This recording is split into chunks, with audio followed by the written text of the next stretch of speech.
දුම්රිය මාර්ගයක දුම්රියක් ඍජු මාර්ගයක ඒකාකාර වේගයෙන් සාමාන්‍යයෙන් ගමන් කරයි. ඒ කියන්නේ දැන් සාමාන්‍යයෙන් යන විදිය තමයි ඒකාකාර වේගෙන් යනවා. මාර්ගයේ ඉදිරි අලුත් වැඩියාවක් නිසා දුම්රිය D දුරක් ඒකාකාර මන්දණයෙන් ගොස්. හරි. ඒකාකාර මන්දණයෙන් ගොස්. හරි. ඒතර යම් කිසි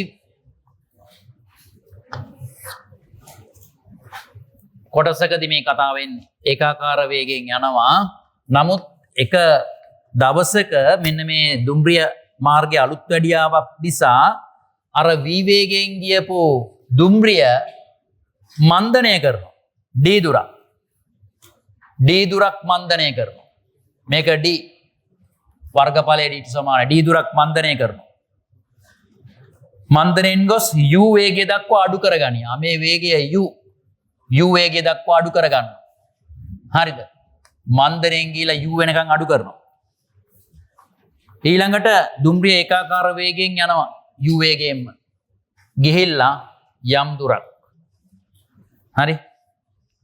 u වේගෙන් මාර්ගය අලුත් වැඩියා කරන 2d දුර චලනය වෙනවා. 2d දුරක් චලනය වෙනවා.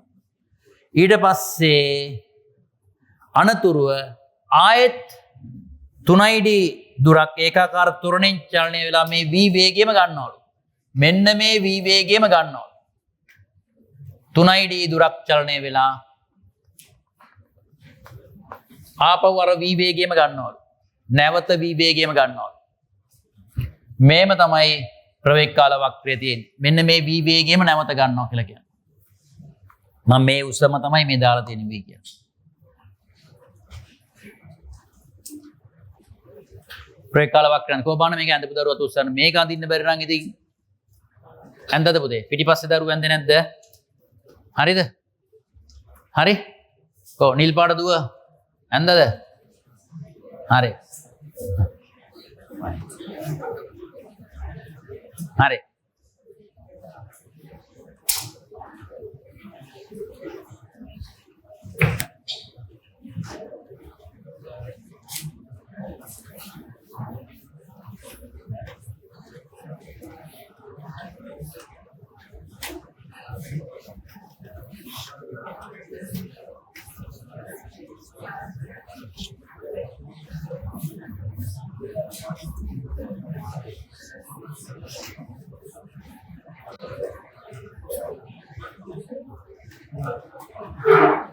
හරි පුතේ. හරිද වැඩේ? තේරුණාද? ඇඳද? ඇඳලා තියෙන්නේ. හරි. දැන් මොකද්ද කියන්නේ මේකේ මාර්ගය අලුත් වැඩිය නිසා අපතේ යන කාලය. ඉතින් අපතේ යන කාලය හොයන්න මේ තියෙන්නේ දැන් මේ කාලය හොයලා සාමාන්‍යයෙන් මේ දුර යන කාලය අරගෙන ඒ කාලයෙන් මේ කාලය ඒ කාලය අඩු කරන්න. ඒතර අපතේ යන කාලය එනවා. හරිද? එතන මේ කාලේ අපි ඉස්සෙල්ලා හොයාගෙන මේ තමයි අර වැඩිපුර කාලය යන්නේ මේ මාර්ගය අලුත් වැඩියා කරන වෙලාවෙනේ. නම් මේක අපි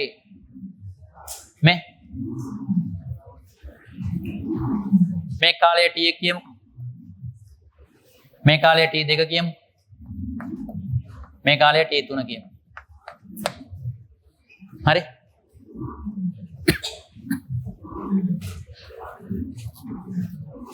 කාලය හොයාගන්න පුළුවන්. දුර සඳහා D දුර සඳහා මේ වර්ගඵලය සඳහා ප්‍රකාශනයක් ලිව්ව හැකි ලේසි. හරිම ලේසි පුතේ මේ ගණන් 2008 අවුරුද්දේ ඉපදුනා නම් ඕගොල්ලෝ ආයේ ඉවෘද ඉපදලා ලියන්න බෑනේ. මොන අවුරුද්දේ ඉපදෙන්න ඕනද කොට? හරි. ඒ අවුරුද්දේ ලියන්න ඉපදුනා නම් හරි. ඒ කියන්නේ ඒ අවුරුද්දේ ලියන්න පුළුවන් විදිහට ඉපදුනා නම් වැඩේ හරි ලේසි. හරි? මේ බලන්නකො. භාගයයි v ධන u මේ v ධන u වාරයක් t එකයි. එහෙනම් මෙතෙන් t එක එනවා මේ t එක එනවා 2d බෙදීම v ධන u t එකයි. මොන එක හරි ඈ. ඊට පස්සේ 2d මේකට ලියන්න පුළුවන් 2d ඒකට ලියන්න පුළුවන් 2d කියන්නේ u වාරයක් t දෙකයි. එහෙනම් t දෙක කියන්නේ 2d යට u t2 මෙන්න t එක හෙව්වා මෙන්න T2ක් තෙව්වා. T3 මේකට ලියන්න පුළුවන් වර්ගඵලයට. භාගයයි 3යි D සමානයි භාගයයි u ධන v වාරයක් T3යි. මේ වර්ගඵලයට ලියමු. T3ත් එනවා 6යි D බෙදීම u ධන v නේද? සමානයි T3යි. ඔන්න ඒකත් තෙව්වා. දැන් ඒ කාලේ හොයාගන්න පුළුවන් මුළු කාලය ගත වෙච්ච. එහෙනම් ගත වූ මුළු කාලය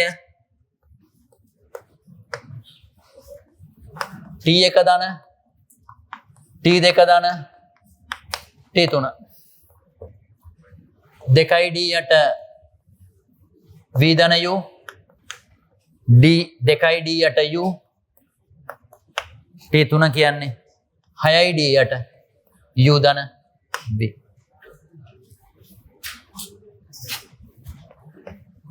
මේ දෙන්න නම් සුළු කරගන්න පුළුවන් 8යි D8 u ධන v ධන 2යි D8 u. මම තියමුකෝ ගනේ පස්සේ සුළු කරගමු. එහෙනම් මේක තමයි ගත වූ කාලය අපි කැපිටල් T කියමු. නෑ. ඒක T නෝට් කියමුකෝ සම්පූර්ණ කාලය ගත වෙච්ච T නෝට්.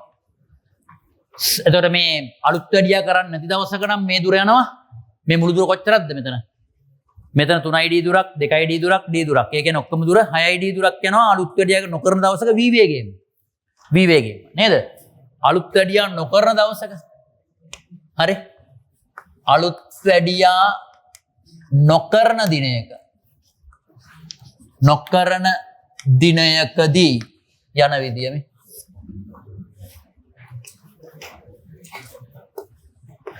ඒකාකාර වේගයෙන් යන v වේගයෙන්ම දිගටම යනවා. වර්ගඵලය 6යි D. ඒතර මේ කාලය අපි කැපිටල් T කියමු. කැපිටල් T තෙව්වේ ඇයි? එහෙනම් එතකොට කාලය ගත වූ කාලය ගත වන කාලය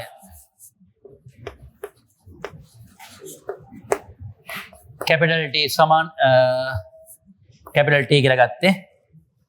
T හොයන්න පුළුවන් v වාරයක් T සමානයි 6යි D. 6යි D සමානයි v වාරයක් T. T සමානයි 6යි D 8v. එහෙනම් අපතේ යන කාලය මේ කාලයෙන් මේ කාලය අඩු කරන්න ඕනේ. එහෙනම් අපතේ යන කාලය T නෝට් කාලෙනේ වැඩි. අනෝ කද්දේ කරදරේ නේ. මේකේ තියෙනවා ඒ වගේ ඒවත් දැන් පිකප් කරලා යන ඒවා. ඔය පිකප් කරන්නේ හොඳමයි. මොටර් සයිකල් රේස් එක. ගන්න.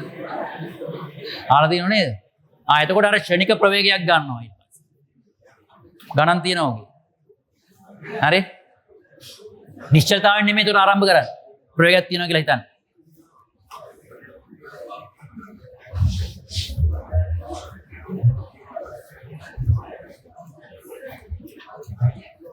දැන් T නෝට් ඍණ T නෝට් කියන්නේ 8යි D8 u ධන v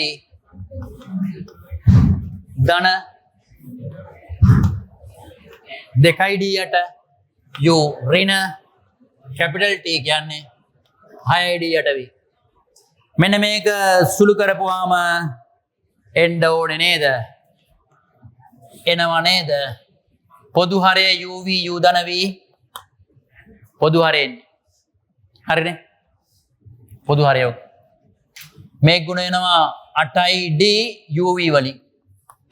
මේ ගුණ වෙනවා 2යි D v වාරයක් u ධන v වලින්.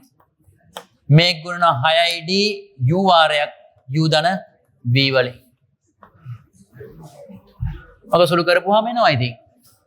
බල බල ඉන්න දෙයක් නැහැ. හරි?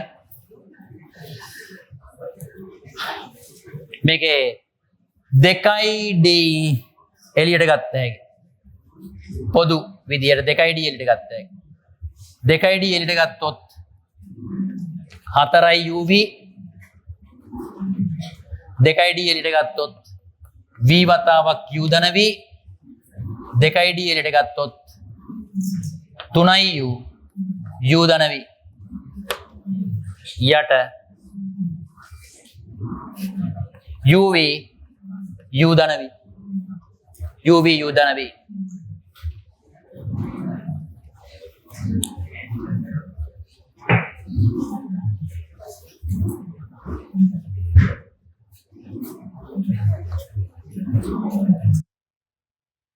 හරිද පුතේ? එහෙනම් මේක සුළු කරපුවාම එන්නේ 2id 4i uv ධන uv ධන v වර්ගය ඍණ 3i u වර්ගය ඍණ 3i uv යට uv u ධන v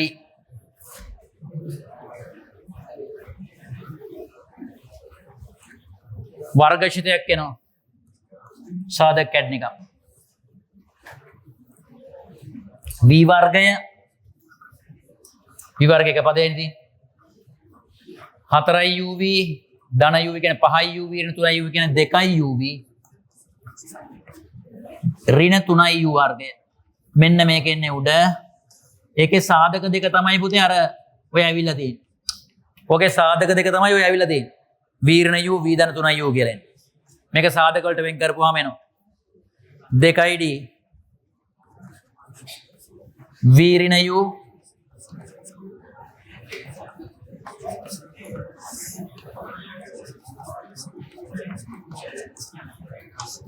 මේ බලන්න දැන් මම ඔයගොල්ලන්ට කියලා දෙන්නම්. දැන් ඔයගොල්ලෝ හරියට සුළු කරලා තියෙනවා නම් පුතේ මේක හරිද? මේ සුළු කරලා මේ මෙතෙන්ට ආවනේ. උත්තරයක් දීලා තියෙනවනේ. ඒතර බව පෙන්නකොට ආයේ මේක ෂුවර්නේ. ෂුවර් නම් ඔයගොල්ලන්ගේ සුළු කිරීම ප්‍රශ්නයක් නැහැ. ලියන්න පුළුවන්. හරි. උත්තරේ. ඒතර වෙලාව ඉතුරු කරගන්න පුළුවන්.